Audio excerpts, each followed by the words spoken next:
Hi guys IPL 21வது match Lucknow super ஜெயின்ஸும் Kolkata knight ரைடர்ஸும் ஆட போகிறாங்க. வழக்கமாக எப்பயுமே வீக்கெண்டில் தான் வந்து டபுள் ஹெட்டர்ஸ் வந்து இருக்கும். ஸோ இந்த சீசனை பொறுத்த வரைக்கும் செவ்வாய்க்கிழமை நாளைக்கு டபுள் ஹெட்டர் மேட்ச். ஸோ அதில் முதல் மேட்ச் இந்த மேட்ச் 3:30க்கு இந்தியன் டைமிங் ஸ்டார்ட் ஆகும். ஈவினிங் மேட்ச் அப்படிங்கிற மாதிரி பார்க்கலாம். ஈடன் கார்டன்ஸ் கொல்கத்தாவில் வந்து இந்த மேட்ச் நடக்க போகுது. இந்த மேட்சோட கம்ப்ளீட் அனாலிசிஸ் நம்ம இந்த வீடியோவில் ஃபுல்லாக பார்க்கலாம். ஈடன் கார்டன் பிச்சை பொறுத்தவரைக்கும் கடந்த ஒரு 2-3 வருஷமா நம்ம பார்க்கும்பொழுது நல்ல பேட்டிங் ஃப்ரெண்ட்லி விக்கெட்டா இருந்திருக்கு. முதல் மேட்சுக்கு அப்புறம் கொஞ்சம் கேப்டனுக்கும் பிச் கியூரேட்டர்ஸுக்கும் இடையே கொஞ்சம் கருத்து வேறுபாடுகள் இருந்தது. பிச் கொஞ்சம் டர்ன் ஆனா நல்லா இருக்கும் அப்படிங்கிற மாதிரி சொல்லியிருந்தாரு அப்படிங்கிற மாதிரி சொல்லியிருந்தேன். ஸோ அந்த மாதிரி கான்ட்ரவர்சிஸ் நிறைய போயிட்டு இருந்தது. அதற்கப்புறம் போன மேட்ச் கொடுத்த பிச்சு கொல்கத்தாக்கு ஓரளவுக்கு சாதகமான ஒரு பிச்சா இருந்ததை நம்மளால பார்க்க முடிஞ்சுச்சு. நீங்க கொல்கத்தா எஸ்ஆர்ஹெச் மேட்ச் பார்த்துருந்தீங்க அப்படின்னாலே உங்களுக்கே தெரிஞ்சிருக்கும். பால் நல்லா ஹோல்ட் ஆகி வந்துச்சு. பெரிய அளவில் டர்ன் அந்த மாதிரி இல்லை அப்படின்னாலும் பால் நல்லா பேட்டுக்கு வரல. எப்பயுமே ஈடன் கார்டன்ஸ்ல நல்ல கேரி இருக்கும், நல்ல பவுன்ஸ் இருக்கும். பிச்சு பண்ணும் பொழுது டைரக்டா கீப்பர் கையில பயங்கரமா போய் கேரி ஆகி விடும் பால். பட் அந்த மாதிரி இல்லாம பால் கொஞ்சம் நின்று வந்துச்சு போன மேட்சை பொறுத்த வரைக்கும். அது வந்து கொஞ்சம் சாதகமா அமைஞ்சது கேகேஆரை பொறுத்த வரைக்கும். ஏன்னா கேகேஆரை பொறுத்த வரைக்கும் மிடில் ஆர்டர்ல நிறைய இந்தியன் பேட்டர்ஸ் இருக்காங்க. ஸோ ரகானே, கிறிஸ் ரகுவன்சி, அதுக்கப்புறம் வெங்கடேஷ் ஐயர், ரமன்தீப் சிங், ரிங்கு சிங் அப்படின்னு சொல்லிட்டு எக்கச்சக்கமான இந்தியன் பேட்டர்ஸ் இருக்காங்க. ஸோ அவங்க எல்லாருமே இந்த கண்டிஷனுக்கு ஓவராலாக அடாப்ட் ஆயிடுவாங்க. அந்த மாதிரி தான் ஒரு இன்னிங்ஸ் பார்க்க முடிஞ்சுது. ஸோ அதே மாதிரி ஒரு பிச் இந்த மேட்ச் யூஸ் பண்ணாங்க அப்படின்னா கட்டாயம் ஃபாரினர் பேட்டர்ஸுக்கு கொஞ்சம் ஸ்ட்ரகிள் பண்ணுறதுக்கு நிறைய வாய்ப்பு இருக்குது. அதே சமயம் இந்தியன் பேட்டர்ஸ் நல்லா பெர்ஃபார்ம் பண்ணுறதுக்கு நிறைய சான்ஸ் இருக்குது. ஸோ வழக்கமாக கொல்கத்தா பொறுத்த வரைக்கும் அவுட் ஃபீல்டு செம்ம ஃபாஸ்ட்டாக இருக்கும். பேட்டிங் ஃப்ரெண்ட்லி அப்படின்னு நான் கொடுத்துருக்கேன். பட் அந்த மாதிரி ஹோல்ட் ஆகி வந்துச்சு அப்படின்னா கொஞ்சம் சிரமமாக இருக்கும் பேட்டர்ஸ் கொஞ்சம் ரன்ஸ் அடிக்கிறதுக்கு, குறிப்பாக ஃபாரின் பேட்டர்ஸு. ஹை ஸ்கோரிங்கான பாசிபிலிட்டி இருக்குன்னு சொல்லுங்க. ஸ்மால் பவுண்டரிஸ், அதனால நிறைய 4s and 6s இங்கே பார்க்கலாம் அதிகமாக. நம்பர்ஸ் அப்படின்னு பார்க்கும்பொழுது ஓவராலாக 97 மேட்ச் சேசிங் டீம் தான் அதிக முறை வின் பண்ணியிருக்காங்க. பேட்டர்ஸுக்கு 60, பவுலர்ஸுக்கு 40 அப்படிங்கிற மாதிரி கொடுத்துருக்கேன். அது இந்த போன மேட்ச் இருந்ததை வச்சு நான் வந்து அந்த இன்ஃபார்ம் பண்ணியிருக்கேன். ஏன்னா வந்து ஆர்சிபி கேகேஆர் மேட்ச்சில் பார்த்தீங்கன்னா பெருசாக பவுலர்ஸுக்கு ஹெல்ப் இருந்த மாதிரி தெரில. நல்ல ஹை ஸ்கோரிங் கேமாக இருந்தது. பட் போன மேட்ச் கொஞ்சம் அசிஸ்ட் கிடைச்சதை நம்மளால பார்க்க முடிஞ்சது. கேகேஆரை பொறுத்த வரைக்கும் ஸ்பென்சர் ஜான்சன் முதல் 3 மேட்ச் பெருசாக பெர்ஃபார்ம் பண்ணல. அதனால அவர் ட்ராப் பண்ணிட்டு மொயின் அலி ஆட வச்சாங்க. பட் மொயின் அலி போன மேட்ச் ஏன் ஆடினார் அப்படிங்கிற மாதிரி இருந்தது. ஏன்னா அவர் ஓவரும் போடல, பேட்டிங்கும் வரல. ஒரு ஓவர் கூட போடல. ஸோ இந்த மேட்ச் அப்படி இருக்காது அப்படின்னு நினைக்கிறேன். நான் வைபவ் அரோரா கொஞ்சம் நிறைய ரன்ஸ் கன்சீட் பண்ணுவார், இதர் விக்கெட் எடுப்பார். அந்த மாதிரியான ஒரு பவுலரு. ஸோ ரன்ஸ் கன்சீட் பண்ண ஆரம்பிச்சிட்டாருன்னா உங்களுக்கு பவுலிங் ஆப்ஷன் ஷார்ட் ஆயிரும். 1, 2, 3, 4 அப்படிங்கிற மாதிரி தான் இருக்கும். அண்ட் நரேனை சேர்த்து 5 பவுலர் இப்படி தான் இருக்கும். ஸோ 6th பவுலிங் ஆப்ஷன் அவங்களுக்கு கண்டிப்பாக தேவை. மொயின் அலி தான் அந்த 6th பவுலிங் ஆப்ஷனு. பேட்டிங்கை பொறுத்த வரைக்கும் ஏர்லி கொலாப்ஸ் இருந்துச்சுன்னா மொயின் அலியை பேட்டிங்லையும் ரசலுக்குலாம் முன்னாடி அனுப்புறதுக்கும் நிறைய சான்ஸ் இருக்கு. மெயின் பவுலர்ஸ் அப்படின்னு பார்க்கும் பொழுது அஜித் ராணா, அதுக்கப்புறம் வருண் சக்கரவர்த்தி, சுனில் நரேன், இவங்க 3 பேரும் மோஸ்ட்லி அவங்களுடைய 4 ஓவர் கோட்டா போட்டுருவாங்க. டெத் ஓவர்ஸில் ரசல் ரீசெண்டாக பவுல் பண்ணுறதுனால அவரும் ஹர்ஷித் ராணாவும் டெத் ஓவர்ஸில் வந்து ஓவர் போடுவாங்க. இம்பாக்ட் சப் அப்படிங்கிறது அன்கிரீஸ் ரகுவன்சி. கேகேஆர் ஃபர்ஸ்ட் ஃபீல்டிங் பண்ணாங்க அப்படின்னா இம்பாக்ட் சப்பா அன்கிரீஸ் ரகுவன்சி வர்றாரு. கேகேஆர் ஃபர்ஸ்ட் பேட்டிங் பண்ணாங்க அப்படின்னா இம்பாக்ட் சப்பா வைபவ் அரோரா உள்ள வருவார். எல்ஐசியை பொறுத்த வரைக்கும் போன மேட்ச் ஒரு வின் எடுத்துட்டு வர்றாங்க. அதனால பெருசாக எந்த வித மாற்றமும் பண்ண மாட்டாங்க. பவுலிங்கில் மட்டும் அவங்களுக்கு கொஞ்சம் ஆப்ஷன்ஸ் தேவைப்படுது. ஏன்னா ரவி பிஷ்னோய் எதிர்பார்த்த அளவுக்கு எஃபெக்டிவாக இல்லை. கொஞ்சம் ரன்ஸ் கன்சீட் பண்ணுறாரு, விக்கெட் எடுத்து கொடுக்குறது இல்லை. பிரின்ஸ் யாதவ், ஸோ போன மேட்ச் ஆகாஷ் தீப்பை கொண்டு வந்திருந்தாங்க. அவரும் நிறைய ரன்னுக்கு போனார். நல்ல வேலையா ஆவேஷ் கான், அதுக்கப்புறம் வந்து திக்வேஷ் ராத்தி இவங்க எல்லாம் ஓரளவுக்கு கண்டெயின் பண்ணி போட்டதுனால போன மேட்ச் வின் பண்ணாங்க. இல்லைன்னா அந்த மேட்ச் லாஸ் பண்ணி இருந்திருப்பாங்க. ஸோ அதனால் ஆகாஷ் தீப்பை வெளியில் எடுக்கிறதுக்கு நிறைய சான்ஸ் இருக்குது. அவருக்கு ரீப்ளேஸ்மெண்ட்டாக பிரின்ஸ் யாதவ் இவர் நல்லா தான் போட்டிருந்தாரு. ஸோ மேபி இவர் உள்ளே வரலாம். இல்லை கொஞ்சம் பிச்சு ஸ்லோவாக இருக்குது அப்படிங்கிற மாதிரிலாம் யோசிச்சாங்க அப்படின்னா சித்தார்த் மணிமாறனை கூட உள்ளே கொண்டு வர்றதுக்கு வாய்ப்புகள் அதிகமாக இருக்குது. ஸோ அந்த இம்பாக்ட் சப்பில் யார் உள்ளே வர்றாங்க அப்படிங்கிறத பார்க்கணும். அண்ட் போன மேட்ச் வந்து இம்பாக்ட் சப்பாக ரவி பிஷ்னோய் வந்திருந்தாரு. அதையும் நீங்கள் பார்த்துக்கோங்க. இந்த டீமோட 4 ஓவர் பவுலிங் ஆப்ஷன் அப்படின்னு பார்க்கும்பொழுது திக்வேஷ் ராத்தி சூப்பராக பெர்ஃபார்ம் பண்ணிட்டு இருக்காரு. அவருடைய 4 ஓவர் போட்டுருவாரு. ஆவேஷ் கான் அவருடைய 4 ஓவர் போடுறதுக்கு நிறைய சான்ஸ் இருக்கு.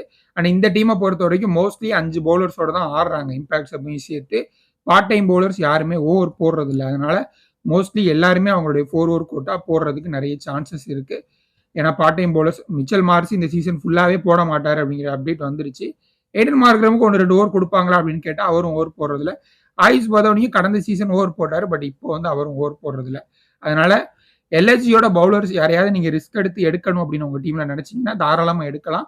அடி வாங்கினாலும் மோஸ்ட்லி அவங்களுடைய 4 ஓவர் 80லேருந்து 90% அவங்க ஓவர போட்டுறாங்க. அதனால எங்கேயாவது இருந்து விக்கெட் கிடைக்கிறதுக்கு வாய்ப்பு இருக்கு. டெத் ஓவர் பவுலர் அப்படின்னு பார்க்கும்பொழுது, ஷார்துல் தாக்கூரும், ஆவேஸ் கானும் டெத் ஓவர்ஸ்ல போடுறதுக்கு நெறைய சான்ஸ் இருக்கு. இந்த மேட்ச பொறுத்தவரைக்கும் ஈடன் கார்டன்ஸ்ல எந்தெந்த பிளேயர்லாம் நல்லா பெர்ஃபார்ம் பண்ணியிருக்காங்க அப்படின்னு பார்க்கும்பொழுது, David Miller, Nicholas Pooran, Moeen Ali, Andre Russell, Aiden Markram, அதுக்கப்புறம் ரிஷப் பந்த், ரிங்கு சிங் இவங்க எல்லாருக்குமே நல்ல நம்பர்ஸ் இருக்கு இந்த வென்யூல. இதுல நம்ம கன்சிடர் பண்ண வேண்டிய பிளேயர் அப்படின்னு பார்க்கும்பொழுது, நிக்கோலஸ் பூரான் ஆப்வியஸா அவங்க ஸ்மால் லீக் டீம்ல எடுத்துருவீங்க. அதே மாதிரி ஆண்ட்ரே ரசலும் ஓவர் போடுறாரு அப்படிங்கிறதுனால எடுத்துருவீங்க. ஸோ இதுல முக்கியமா நம்ம பார்க்க வேண்டியது டேவிட் மில்லர், மொயின் அலி, ரிஷப் பந்த் ஒரு 4 மேட்சா ஃப்ளாப்பு. அதற்கப்புறம் ரிங்கு சிங்க்கு பெருசா பேட்டிங் கிடைக்கிறது இல்ல. ஸோ அது மாதிரி எய்டன் மார்க்ரம் போன மேட்ச் தான் ஒரு வருஷத்துக்கு அப்புறம் போன மேட்ச் தான் 50 அடிச்சிருக்காரு ஐபிஎல்ல பொறுத்த வரைக்கும்.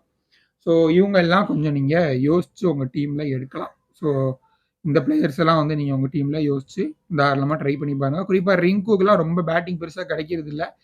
கிராண்ட் லீக் அந்த மாதிரியான இதுல நீங்க ட்ரை பண்ணி பாருங்க அவர. ஹெட் டு ஹெட் ஸ்டேட்டஸ் இத ஹெட் டு ஹெட்ட பொறுத்த வரைக்கும் வந்து கொஞ்சம் எனக்கு கமெண்ட்ல முடிஞ்சா சொல்லுங்க. ஏன்னா அந்த ஹெட் டு ஹெட் அப்படிங்கிறது எனக்கு பெருசா இது இல்ல. அதுக்கு மேட்ச் அப் அப்படிங்கிறது ஓரளவுக்கு ஒர்க் அவுட் ஆகும் அப்படின்னு நினைக்கிறேன். ஏன்னா ஹெட் டு ஹெட்ட பொறுத்த வரைக்கும் நெறைய டீம்ல பவுலர்ஸ் மாறிடுறாங்க. ஸோ அதனால வந்து ஹெட் டு ஹெட் பெருசா ஸ்டேட்ஸ் அந்த அந்த ஸ்டாட்ஸ் வந்து ஒர்க் ஆகுமா அப்படிங்கிறது தெரியல. ஸோ ஹெட் டு ஹெட்ட பொறுத்த வரைக்கும் David Miller, Aiden Markram, Sunil Narine, Avesh Khan, அதற்கப்புறம் ரிங்கு சிங் இவங்கெல்லாம் நல்லா பெர்ஃபார்ம் பண்ணியிருக்காங்க அப்படிங்கிற மாரி பார்க்கலாம். ஆவேஸ் கான்லாம் பெருசா யாரும் எடுக்கல. ட்ரை பண்ணி பாருங்க. ஜிஎல் பிக் அப்படின்னு பார்க்கும்பொழுது, ஆயுஷ் பதோனிக்கு ஓரளவுக்கு இந்த கிரவுண்ட் சூட்டபிளா இருக்கும் அப்படின்னு நினைக்கிறேன். ஏன்னா கொஞ்சம் நின்னு வரும். பெரிய அளவுல பவுன்ஸ் இருக்காது. அண்ட் அது மட்டும் இல்லாம அந்த அளவுக்கு பவர் ஹிட்டிங் பேட்டர் கிடையாது. கொஞ்சம் டைம் பண்ணி ஷாட்ஸ் ஆடுவாரு. கொஞ்சம் வித்தியாசமான ஷாட்ஸ் மூலியமா அடிக்கக்கூடியவரு. இந்த கிரவுண்ட் சின்ன கிரவுண்ட் அப்படிங்கிறதுனால இவருக்கு கொஞ்சம் நல்லா மாட்டுச்சு அப்படின்னா, கொஞ்சம் குயிக்கா ஒரு 30, 40 ரன் எதிர்பார்க்கலாம் இவர்ட்ட இருந்து. மொயின் அலி நம்ம முன்னாடியே சொன்ன மாரி, போன மேட்ச் பேட்டிங்கும் பண்ணல, பவுலிங்கும் பண்ணல அப்படிங்கிறதுனால 10% வரைக்கும் தான் இவர எடுத்திருக்காங்க. ஸோ இவர் வந்து ரொம்ப எஃபெக்டிவான ஒரு பிளேயர். குறிப்பா போன மேட்ச் இருந்த பிட்ச் கண்டிஷனுக்கு ஓவர்ஸ் குடுத்திருந்தா ஷூரா 1 விக்கெட் அல்லது 2 விக்கெட் எடுத்திருந்திருப்பாரு. பட் ஓவர் வந்து குடுக்கல. ஸோ இவர நீங்க ட்ரை பண்ணி பாருங்க. ரிங்கு சிங் ஒரு சாலிட் பிளேயரு இவரு, துருவ் ஜுரேல் இவங்கலாம் வந்து வேஸ்ட் பண்றாங்களோ அப்படிங்கிற மாரி தோணுது. நெறைய ரொம்ப கீழ அனுப்பி பேட்டிங் ஆர்டர் அட்லீஸ்ட் ஒரு 2 டவுன், 3 டவுன்லயாவது அனுப்பலாம். அதுக்கும் கீழ சில சமயங்கள்ல அனுப்புறாங்க. ஸோ பார்க்கலாம் என்ன நடக்குது அப்படின்னு சொல்லிட்டு. ஏன்னா ரிங்கு சிங்க பொறுத்தவரைக்கும் இந்த சீசன் இதுவரைக்கும் நல்லா ஸ்டார்ட் பண்ணல. மேபி நாளைக்கு டேயா இருக்கிறதுக்கு வாய்ப்புகள் அதிகமா இருக்கு. ஃப்ளாப் பிக் அப்படிங்கிறது இது கொஞ்சம் டஃப்பான கால் தான். வேணுங்கிறவங்க மட்டும் எடுத்துக்கோங்க. ஏன்னா Mitchell Mars, de Kock, Venkatesh Iyer 3 பேருமே டாப் ஆர்டர்ல ஆடக்கூடிய பேட்டர்ஸு. கொஞ்சம் ரிஸ்க் எடுத்து தான் நம்ம வந்து பண்ண வேண்டியதா இருக்கு. இதுல மிச்சல் மார்ஸுக்கு சாலிடான ரீசன் பால் கொஞ்சம் நின்னு வரும். இவரு நெறைய அக்ரா ஷாட்ஸ், புல் ஷாட்ஸ் இந்த மாரிலாம் ஆடுவாரு. பேட்ட விடுவாரு. ஸோ பால் கொஞ்சம் நின்னு வந்துச்சுன்னா, டாப் எட்ஜ் ஆயி மேபி கேட்ச் கீச் போறதுக்கு வாய்ப்பு இருக்கு. அகைன் சொல்றேன் இது குட்டி கிரவுண்டு. டாப் எட்ஜ் ஆனாலும் கொஞ்சம் வெளிய போய் விழுகுறதுக்கும் வாய்ப்பு இருக்கு. அத கொஞ்சம் பார்த்துக்கோங்க.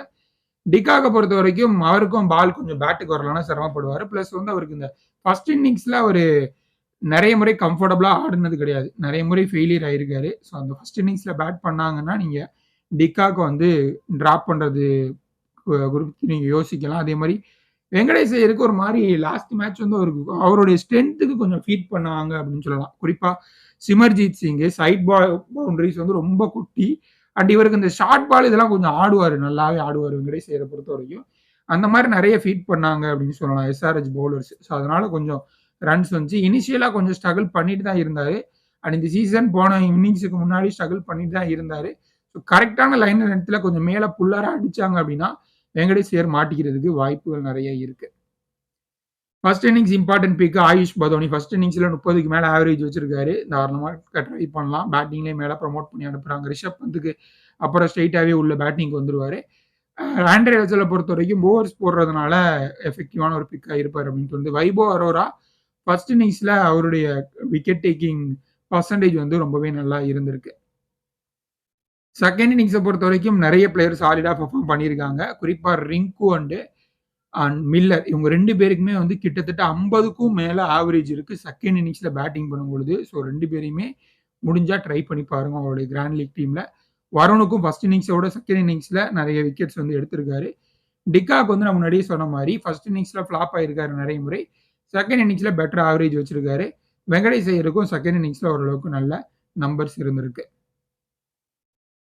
என்னுடைய ஃபைனல் ஸ்மால் லீக் டீம் தான். இது மோஸ்ட்லி நான் பேட்ஸ்மேனுக்கு ஃபேவரபிளா தான் போயிருக்கேன். ரிஷப் பந்த்லாம் பெருசா ஃபார்ம்ல இல்ல அப்டின்னாலும் எடுத்திருக்கேன். ஏன்னா பவுலர்ஸும் விக்கெட்ட ஒரு 3, 4 விக்கெட் எடுத்து மேட்ச மாத்தி குடுத்துருவாங்க அப்படிங்கிற மாரி பவுலர்ஸ் யாரும் இல்ல இந்த மேட்ச பொறுத்தவரைக்கும். அதனால நான் முடிஞ்ச அளவுக்கு டாப் ஆர்டர் பேட்டரோடயே போயிருக்கேன். இதுல மிடில் ஆர்டர் பேட்டர் பக்கம் போறீங்க அப்படின்னா, வெங்கடேஷ் ஐயர் ஒரு ஆப்ஷன். அதுக்கப்புறம் David Miller, AYUSH Badoni. So இவங்க எல்லாரையும் ஒரு ஆப்ஷனா வச்சுக்கோங்க. பவுலர்ஸ் போறீங்கன்னா, ஃபர்ஸ்ட் ஆப்ஷன்ல திக்வேஷ் ராத்திய ஃபர்ஸ்ட் ஆப்ஷனா வச்சுக்கோங்க. 2வது ஆப்ஷன்ல ஷார்துல் தாக்கூர். 3வது ஆப்ஷன்ல வந்து நீங்க ஆவேஸ் கான வச்சுக்கோங்க. ஸோ இவங்க 3 பேரையும் நீங்க பேட்டர்ஸ்ல 3 பேரு, பவுலர்ஸ்ல 3 பேரு அப்படிங்கிற மாரி கிராண்ட் லீக் டீம்ல நீங்க ரொட்டேட் பண்ணி பாருங்க. இதான் என்னுடைய டீமு. இதுல ஏதாவது சேஞ்ச் இருந்துச்சுன்னா, ஃபைனல் அப்டேட் டெலகிராம் சேனல்ல தர்றேன். ஜாயின் பண்ணிக்கோங்க. நன்றி.